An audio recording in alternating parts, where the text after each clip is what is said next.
Hey, how's it going out there, everybody? We're going to be cooking some bacon today. And I'm going to show you how I cook bacon. I got this from Ken Berry. If you don't know, Dr. Ken Berry has a YouTube channel. Check it out. And we cut it up. Okay, this works better with a serrated edge knife.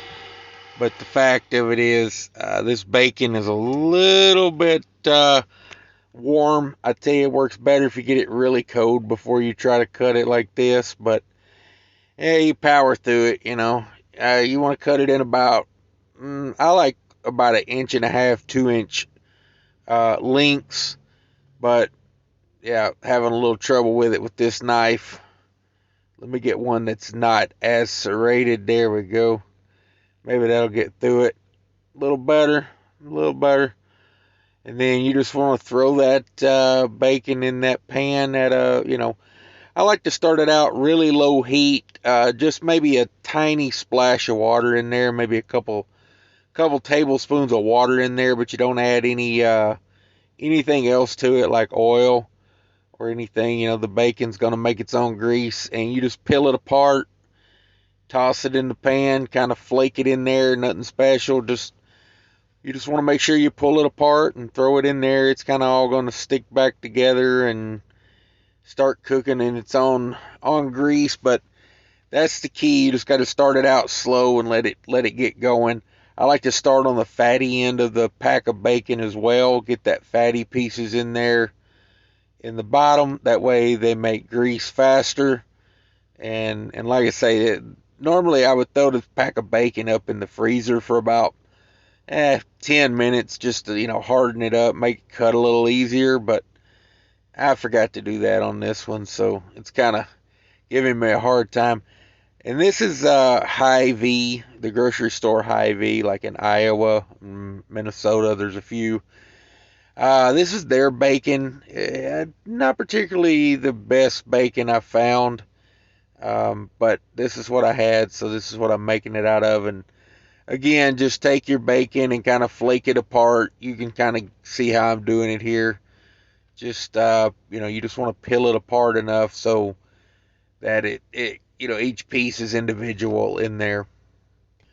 So yeah, about 2 inch strips. That's the way I like to cut them up. Just toss them in the pan. As you see here, no rhyme or reason to it. Just flake them off and throw them in there.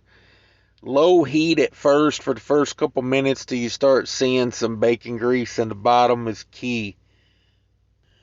Okay, I like to stir it with a wooden spoon a little bit. Main thing, just make sure it's not going to stick. Like I say, it's got to be kind of low heat at first, but once it starts making some grease, you can turn the heat up a little bit. Because it's once the fear of it sticking kind of goes away, you're good to go. You can crank the heat on it a little bit and it'd be all right. Once it gets going a little bit, just throw a lid on top of the pan and let it fry a little bit. Like I said, once it gets going, you can crank the heat up on it a little bit, speed the process up a little bit. Be careful when you lift that lid though. All right, it's been going a couple minutes, as you can see here. Once it starts to kind of deep fry itself in its own grease, it really starts cooking kind of fast. I'm picking out a few of the more done pieces now. I kind of didn't watch it close enough and stir it enough. To be honest with you, I got a little distracted, so some pieces are getting more done than the others. Normally, if you keep it stirred up and move it around a little bit more than I did here, it will cook more evenly, but, it's still bacon. It's still good. And that was a kind of a lean pack of bacon as well, so it didn't cook up as much bacon grease as normal that I'm used to with doing this. So it really didn't get to deep frying all the grease, but hey, there's still grease to make some eggs with here. But normally I get quite a bit more grease out of doing this on a pound of bacon than I did here. So there's enough to cook some eggs and probably enough to put in some beans or something later. So there it is. There it is. Basically deep fried bacon chips. Heck of a snack. We'll have some eggs with it today, but I like making these and just having it around the house to snack on.